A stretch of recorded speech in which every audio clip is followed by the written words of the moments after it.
Hi, kamusta? Ako nga pala si Hana, yung hahanap-hanapin mo. A day in my life sa aking kubo. Ayun guys, kung mapapansin niyo po ay basa po ako. Ay, hindi niyo pala pansin. Yan, nilukot ko po ang aking panjama kasi po naglaba ako ng araw na yan. At ngayon, suot ko na naman siya, tapos kinabukasan maglalaba ako. Ako lang ba, nakapagramdam ko na madumi yung higaan ko, ay papalitan ko na kasi maalikabok na siya. Kaya nga na nasabi ko ng mga nakaraang vlog ko, ay tabing kalsada ako kaya hindi maiiwasan maging gabukin dahil daan at mga marami pang dumadaan sa sasakyan. So ayan guys, wina-wipes ko lang at nilalaglag ko lang yung ibang alikabok doon sa unahan dahil may mga butas-butas doon. Ayan, huwag niyo na pong pansinin ang aking mukha dahil ako po ay stress dahil katapos ko nga lang maglaba. At ayan guys, yan pa lang po yung kaya kong bilhin, yung ganyang foam na manipis. Actually talaga guys, gusto ko talaga yung makakapal na foam. Yung parang pag humiga ka, ilulubog ka. Ayan. So, naglalagay ako ng cover. Yung cover naman yan guys, ay nabili ko yan sa TikTok. So, nasa TikTok shop ko yan. Hanapin nyo na lang po yung pangalan ko sa TikTok. As in, marami kayong kulay na pagpipilian. Yung nag-endorse na si ate mo. As in, marami kayong choices.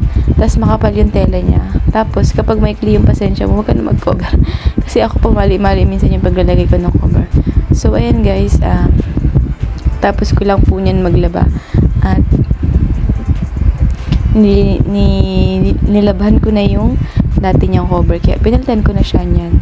So, tinatanggal ko lang yung mga parang something na mga tela-tela kasi pumapasok siya sa ilong ko na kung saan nakakabahin, nakakakati ng ilang. So, hindi pa po ako naliligo. Kung mapapansin niyo po sa mukha ko na malangisin na po, oily na, hindi pa po ako naliligo. Huwag niyo po kong huhusgahan kasi yung iba nga dyan, di rin naliligo o aminin niyo. So, ayan, ako kasi gusto ko pag naglalagay ako ng foam guys, parang yung flat na kung pwedeng planchahin, pa-planchahin ko eh. So, gusto ko lang siya yung parang, yung parang pantay na pantay, ganun. Tapos, pag may mga nararamdaman akong buhang-buhangin, papagpagan ko na agad yun, guys. So, nakapatay ang electric pan kasi nga malikabok. Huwag niyo po akong i-judge kasi ganito lang talaga ako. Parang magkakuli ata yung damit ko, tsaka yung cover ng foam, di ba? Sa susunod na bibilin kong foam, yung makapal-kapal na para masarap-sarap na humiga. So, haggard talaga ako, guys. Hindi naman talaga may iwasan ng hindi pagiging haggard kapag nasa probinsya ka eh. So, ayan, pagpag lang si ate mo. Pagpag na pagpag. At gusto ko lang talaga magpasalamat sa inyo kasi tayo po ay nasa 86,000 follower na ba? O 87,000 follower na sa Facebook page natin. Hindi kasi ako matagal na nakakapag-upload. At dahil busy po si Kahanap. O, diba? Tinatamad na talaga ako pero wala akong choice kasi higaan ko naman talaga yan. Kailangan ko yung linisin. So guys, alam nyo ba yung mga punda na yan ay mga tela-tela tas bulak. Yung bulak talaga guys, hindi ko talaga kaya mag-ano kasi papasok talaga yun sa ilong ko. Pero wala naman din akong choice, diba? Bawal tayo maging maarte kasi hindi tayo mayaman. So, pagpasensyahan nyo na po yung mga unan ko madudumi. Hindi po laway yan kasi po punda na yan sadya. Ako lang ba yung pinipili ko yung malambot na unan pero malaking unan na malambot siya. Tapos yun yung uunanan ko. Kasi guys, alam niyo naman po ako po ay ascetic. Bawal po sa akin ang mababang unan kasi hindi ako masyadong makahinga. Kaya pag natutulog ako guys ay at yan na, sinasabi ko sa inyo. Mataas po unan, dalawa. So, yan, SpongeBob. Matagal na yan guys. Parang elementary pa lang ako. Bata pa lang ako. Yan yung unanan. So, hindi naman siya madumi. Bahay buboy lang. At ayan guys,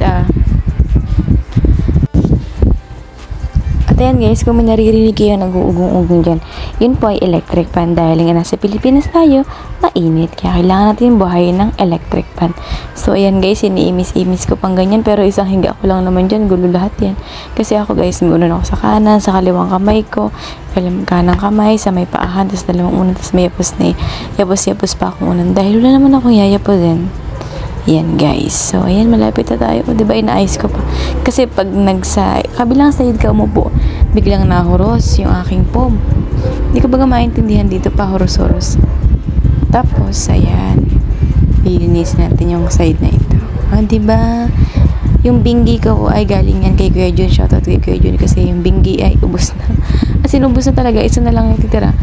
kasi tinatakta ko naman yan sa tuhod ko kapag gabi kasi malamig, kaya naandyan yan sa kubo kasi kapag natutulog ako bago ako matulog pala ay magbibinggi muna ako ng aking katawan, ng aking tuhod pala rather.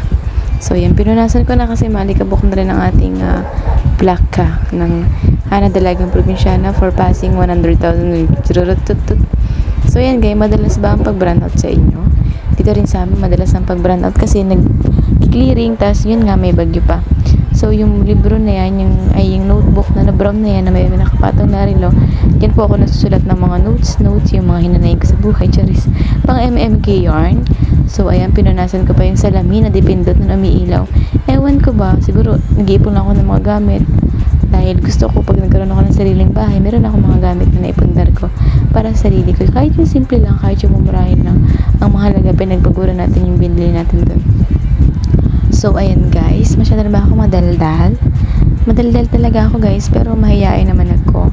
At binuhay ko nga po pala yung TV, mga kahanap, dahil hindi ko alam, naghahanap lang ako ng mga kahanap, charis, naghahanap ako ng magandang palabas na kung saan marirelax ako kasi nga pagod ako, naglaba ako, diba? Kaya naghahanap ako ng mga palabas na pwede kong ayan, sisimulan ko na kayong inggitin at paglawa yun. Nakakamiss magkain ng santol. Gusto ko na magkain ng santol. Saan na ba mayroong santol? Yan po yung santol na bangko. Alam niyo ba guys, binabalatan ko siya.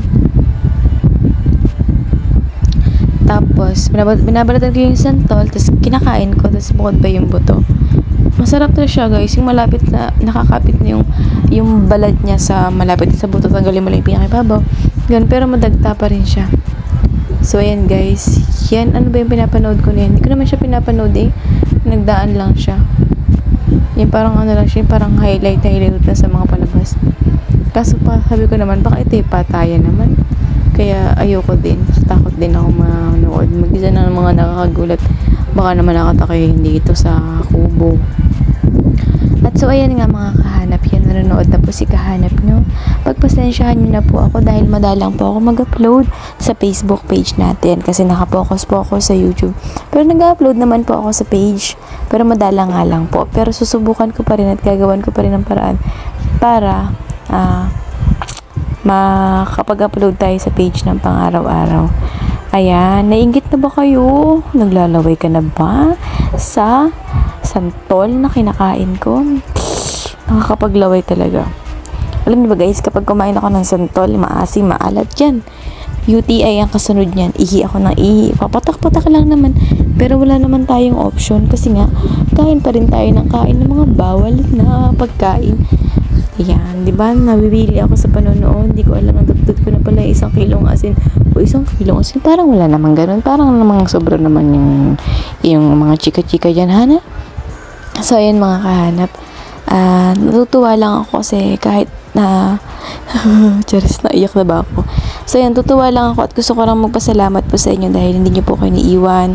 Patuloy nyo po akong sinusuportahan kahit hindi ako nakakapag-reply sa mga message ng mga follower ko. Yung iba naman po kasi ng babastos na, kaya pagpasensya nyo na lang po muna ako at hindi ko talaga kayo re-reply. So ayan, mas bet ko pang panood din yung mga cartoons, pero ayoko ng mga ganyang monkey. Nagmumukha akong unggoy, mukha na akong unggoy na naging tao dahil sa kapal ng balbon ko. Ang pinag-gusto kong panood yung mga Cinderella, yan, A Little Mermaid, Snow White, Beauty and the Beast, mga ganon. Yan, basta yung mga cartoons na mga pambabae. Kahit ganito na ako kalaki, kahit ako po ay 22 years old na, mas gusto ko pa rin yung mga fantasy, mga cartoons. Ewan ko ba, tapos yung mga parang, ganun, parang dun sa napanood ko may realization na, asim kilig, sarap. So, ayan, naghanap na naman po ako ng mga panibagong papanoodin. So, hindi na ako natapos sa pagpapasalamat. Maraming salamat po sa suporta at pagmamahal nyo na binibigay nyo sa akin sa page ko o kaya kahit sa YouTube ko. Sana balang araw ay magkita-kita tayong lahat. Sana pag nagkasalubong tayo, hindi kayo nakapikit. Sana makita nyo ako. Charis. So, shoutout nga po pala sa lahat ng mga viewers natin dyan, followers. Kung hindi pa kayo nakakapag-subscribe sa aking YouTube channel, isubscribe nyo na po ang Hana Dalagang Probinsyana. At kung hindi pa po kayo nakakapag-follow sa aking Facebook page, i-follow nyo na po ang Hana Dalagang Probinsyana. Huwag na po kayo magdalawang isip kahit naman po masama ang aking mukha, mabuti naman po ang aking puso. So, ayan, kain lang po ako ng kain. Huwag na po kayong masusura sa akin at maingyat. So, ano ba yung palabas na yan? Dami kasi yung top 10 sa Netflix ngayon. So, actually, yung Netflix na yan, guys, hindi yan sa akin. Doon pa yan sa account ng pinsan ko. Nakikilagin lang ako. Diba? Ang kapal ng mukha. Ayan. So, gusto ko lang magpasalamat ulit. Opo. Paulit-ulit ako magpapasalamat sa inyo kasi kung hindi dahil sa inyo, hindi ko naman mararating yung mga bagay na nakamit ko. At kung hindi dahil sa inyo, wala namang kubo, walang Hana Dalagang Probinsyana, wala akong TV, wala akong remote. Charis. So, yun na nga naman talaga ang totoong buhay, di ba mga kahanap? Ang hirap ng buhay ngayon. Ako nga, iniisip ko nga kung mag-aasawa pa ako. Pag hindi si Lee Min Ho, wag na lang, Charis. Si Lee Min Ho, may asawa na si Lee Min Ho. Hoy, migil-tigil ka na. So, ayan guys. Nag-scroll. Yan. Ewan ko ba kapag nasa kubo ako, ang daming views. Ano bang nakikita nyo dyan sa kubo na yan? At kapag iba ang ina-upload ko, kakaunti ang views. Pero pag sa kubo, ang daming views. Ano kaya? Siguro nagagandahan kayo sa akin pag nasa kubo ako. Aminin nyo. Oy. So, ayan guys. Nagchacharis-charis lang ako. Joke lang ngayon. So, nag-scroll ako at diba? Yan, pinanood ko yan, guys. Pinanood ko siya kasi gusto ko yung mga ganyang gulatan. Kahit duwag ako, gusto ko yung mga parang, ayan na, umalis ka dyan. Parang ganong mga gulatang serya, mga gusto. Pero hindi naman horror. Tsaka hindi ako nanonood ng gabi. Baka ako ay masyagi sa bangungot ng aking mga napanood. Opo, ganun po ako kapag nanonood ako ng mga multuhan, aswangan, ganun kapag gabi. Napapanaginipan ko siya. Kapag nga nakita kita sa daan, tapos napapanaginipan na kita. Ganun hindi naman sa iniisip kita, pero parang ganun na nga iniisip kita, Charis. So, yun lamang po mga kahanap. Magpapaalam na po si kahanap at thank you for watching. Mahal na mahal ko po kayo. Mag-iingat kayo palagi and see you on my next A Day in My Life sa ating kubo. Bye-bye! Mag-iingat po kayo. Bye!